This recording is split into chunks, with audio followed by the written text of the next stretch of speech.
Afternoon and welcome to the LitFest Online. I'm Mary Novakovich, a travel writer and journalist and a member of the Authors Club. We set up this festival to help promote writers who've had books coming out this year that have all been impacted by the lockdown. This afternoon I'm talking to Chris Schüler, who has just published Along the Amber Route, published by Sandstone Press.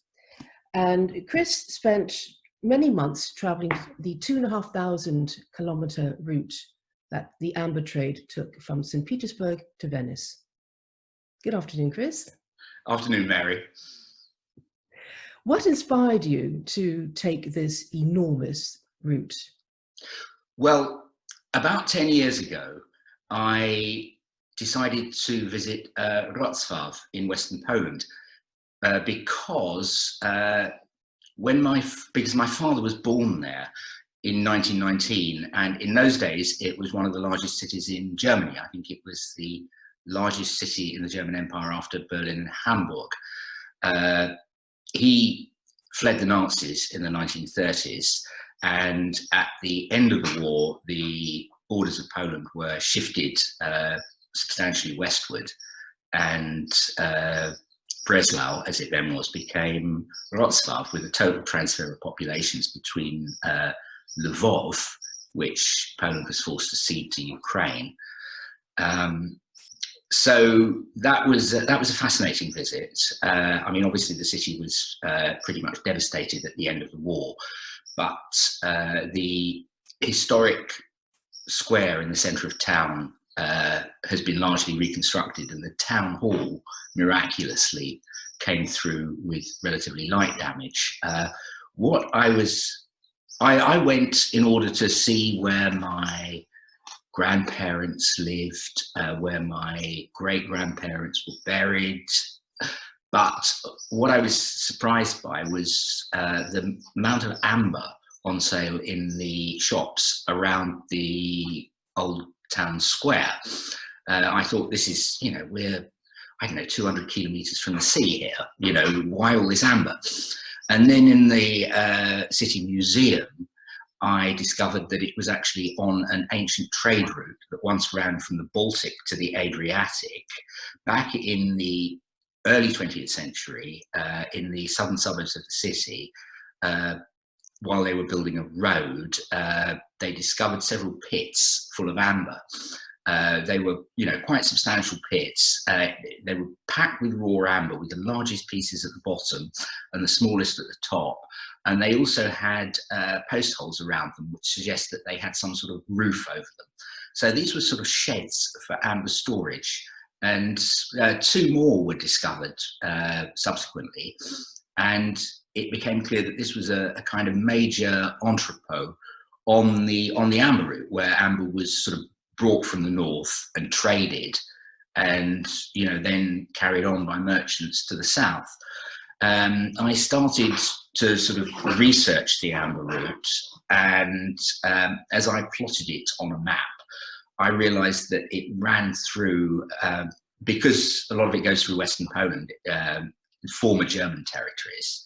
It ran through a lot of places that were strongly associated with my own family history.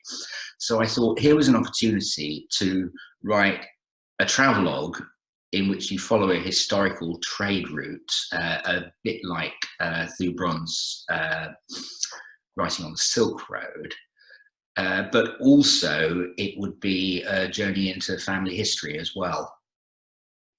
That's one thing that I found really fascinating, is a combination of the geopolitics of the region, which, as you know, empires coming and going and shaping and distorting the whole region, and how your family fitted into all of that. It must have been quite devastating to hear some of their stories. Well, absolutely. I mean, some of them I was familiar with already, because I have a cousin in the United States who's really the family historian, who's done a huge amount of research. I've done a bit as well, because obviously I'm nearer to European archives and things like that. And I did actually go into the state archives in Gdansk, because my great-grandfather, my paternal great-grandfather, published the newspaper in the small town called Berent, which is now known as Kościerzyna. It's just a few kilometers west of Gdansk. Now, when I first went into journalism, I had absolutely no idea there was any family tradition of it. But I subsequently discovered that, yes, he'd run a newspaper there. And in the Gdansk archives, I found the records. I found him in the Prussian census. 4 addresses he lived at, each sort of getting closer to the centre of town in Berent, as he sort of kind of moved up through the echelons of society. And it turned out that he was a member of the choir, he was a member of the volunteer fire brigade. We're talking about 1880s, 1890s here. And he had a printing press, which was hand operated, because the town had no electricity at that point. The newspaper arrived from Berlin with national and foreign news. It was a single broadsheet, folded double, obviously. Arrived from Berlin with the national and international news printed on one side. And then on the other side, he would print the local news together with the masthead. It was called the Berenter Zeitung, and classified advertising. And that would then be folded over and distributed. And I actually found copies of this in the archive at Gdansk, several copies of the paper, together with, as I said, his records of the census and the records of the Jewish community there, which recorded his payments to the synagogue fund. This was my grandfather wrote a brief memoir in which he remembered him. That's where I found out about his publishing a paper. That must have been an extraordinary thing to find. It was absolutely extraordinary, yes. I had to go over 2 days because they're only open in the morning, and they hadn't located them by lunchtime, so I had to go back the next day. But then I came back and there was all this stuff, all in the sort of old German sort of black letter type as well. But yeah, it was absolutely riveting. Well, one thing I was discovering as I followed your route when you were going through the Baltic states, and then you come to Kaliningrad, which I knew the history, a little bit, but the way you've described it and your time spent there, I was absolutely gripped by it. Tell us what you thought of that very strange place. Well, it was like, I did actually visit the Soviet Union back in the 1980s. It was like going back in time, really. It was thinly overlaid with sort of, the trappings of modern consumerism, advertising, and all the rest of it. But apart from anything else, all the names are, the Kaliningrad itself, Kalinin was the nominal head of state, while Stalin was general secretary of the Communist Party. All the names are Soviet area. You've still got Karl Marx Alley and Ploshad Mira and all the rest of it, because unlike elsewhere in Russia, there were no pre-revolutionary Russian names to revert to, because the area was conquered from Germany at the end of the Second World War. So actually, they're not going to go back to calling something Kaiser Wilhelmstrasse or, Hermann Göringplatz, as one place actually was. The Kaliningrad is both a city, which was once the German city of Königsberg, which was the capital of the Prussian state and the stronghold of the Teutonic Knights during the Middle Ages. But it's also a region about the size of Northern Ireland that was once the northern half of East Prussia. And, I traveled right across it to, various towns. What was once Insterburg is now Cherniakovsk, I believe. Tilsit, where a treaty was signed between the Russian Tsar and Napoleon, is now Sovietsk. See what I mean about the names. And they sell, you know, the roadside kiosks sell Komsomolskaya Pravda. And the whole place just has this Soviet feel to it. And they feel they're neglected by, you know, the elite in Moscow and Petersburg. They're completely cut off from the rest of Russia by Lithuania, Belarus, and Poland, which oddly recreates the situation of East Prussia between the wars, when it was separated from the rest of Germany by the Polish corridor. So yes, it's a strange place. It's an edgy place, but it's absolutely fascinating. It also contains the Yantani on the coast, a short distance from Kaliningrad city. There is also a huge open cast amber mine, which produces, I think, 90% of the world's commercial amber. It's incredible. I mean, I visited it. I mean, the security was pretty severe. You know, I had to go with a guide. I had to check into a guard post, show my credentials, passport, all the rest of it. Car was searched on the way out. But you go to the head of a sort of bluff and you look out and there's this huge lunar landscape where they've greatly excavated. I mean, the mine was actually started by the Germans in the late 19th century. But their mine is now worked out and is now a lake. You know, obviously it's filled with water, but the current mine is just absolutely huge.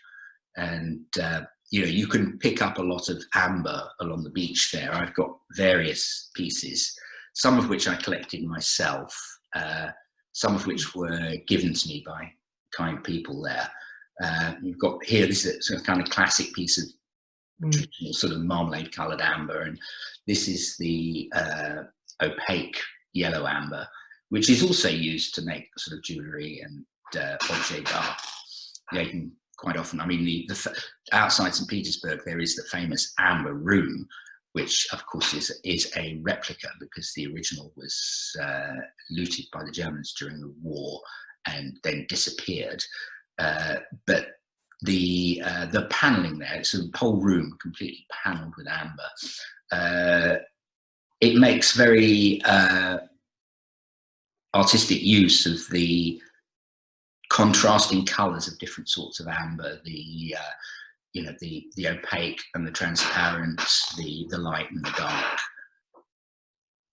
I think I found really fascinating about Kaliningrad was also, it's rather like Wrocław, where it has no, the sort of the historical heart is sort of hollow in a way, because of the change in empire and in history. And and that's one thing that really came out in your book, was just showing how, as an empire is coming and going, and how as I said, the heart of it is hollow in a way, and that must have felt very strange as you were going through all of these territories. As you know, as you point out at one point, you know, Germany figures so strongly in the story because of history, and yet it's actually not on the route. Yes, absolutely. I didn't pass through, you know, any territory of present day Germany at all, but a large part of the route ran through what was once part of the German Empire. What also struck me, certainly visiting some of the smaller towns in Poland, where various ancestors of mine lived, and you know, finding the you know, trying to find the synagogues where they still existed, was how hollowed out they felt. These towns that once had an absolutely thriving Jewish community, quite wide, open central town squares that would once have been thronged with market stalls, felt dead, frankly. You know, they're sort of the absolute heart had been ripped out of them. Yeah, so that comes across really, really strongly. And interesting thing too is the fact that the Amber Route has sort of been officially designated a tourist route, but how did you find that in reality? Because you know the Silk Road is signposted in so many different ways, and in some places more than others.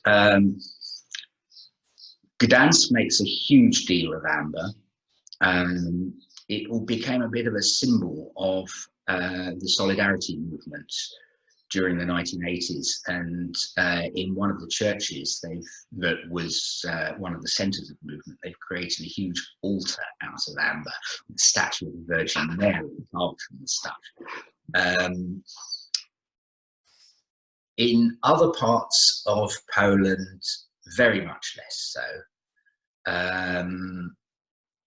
In Hungary, there was little mention of it. Austria, they do quite a lot.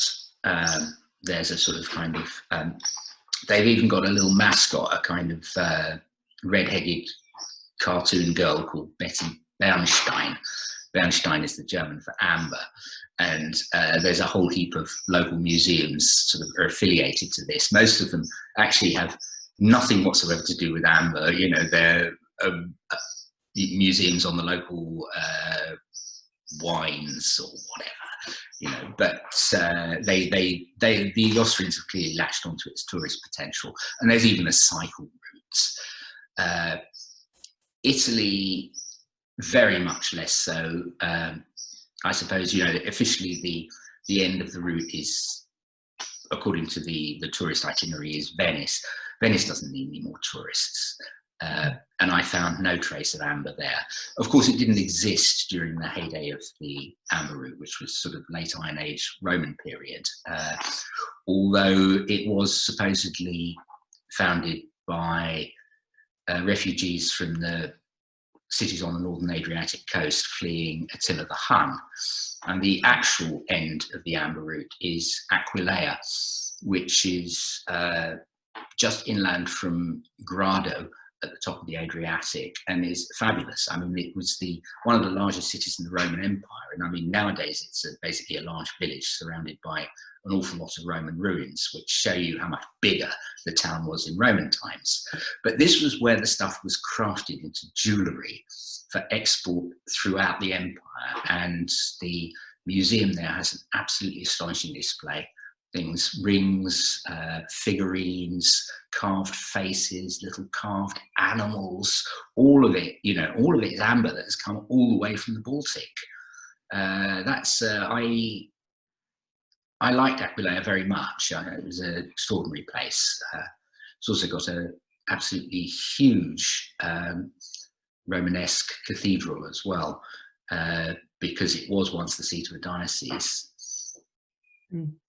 You also had quite a few mishaps along the way in your various journeys along the route, including travel writer's nightmare. Well, I think that's inevitable. Yes, I think my lowest point was I arrived in Vienna. I'd been traveling like 5 or 6 weeks all the way from Gdansk, and I was basically knackered, and I got a taxi from the station to the hotel I booked. And I left my notebook on the back seat of the taxi, and it had all my notes from many weeks, and I thought, this is utter disaster. Fortunately, Vienna has a central taxi authority. The front of desk staff at the hotel rang them up. They managed to locate the driver, and he brought the notebook back the following evening. So that was a huge relief. But I did have sort of 12 hours of sort of, you know, total despair, basically, thinking, you know, I lost the whole bloody lot. And then, of course, you know, there were various sort of, you know, transport mishaps and disappointments. There's a lagoon in northern Poland, the Vistula Lagoon, which is separated from the Baltic by a thin strip of basically of sand, and I hoped there was a railway that ran along the shores of the lagoon from the Russian border to Gdansk, and I thought that would be a great way of doing a bit of the amber route, and you know, I'd read a guidebook about how fantastically scenic it was going through the pine forests to the dunes and all the rest of it. Unfortunately, you know, with the fall of communism and the introduction of a market economy, a lot of these regional transport routes got cut. And by the time I got there, you know, the station was sort of rotting and completely overgrown with weeds. So I had to take a bus instead, which was not, you know, not quite as scenic. But yeah, there were a lot of hassles like that, and there were occasions when I had no choice but to rent a car. That was not my preferred mode of transport, because I think it sort of isolates you too much. I prefer to be on public transport among the people of the country, but there were some points where I just couldn't have fitted everything in. You know, little towns that were only a few kilometres apart, but there was only one bus a day. So from time to time, I did have to rent a car.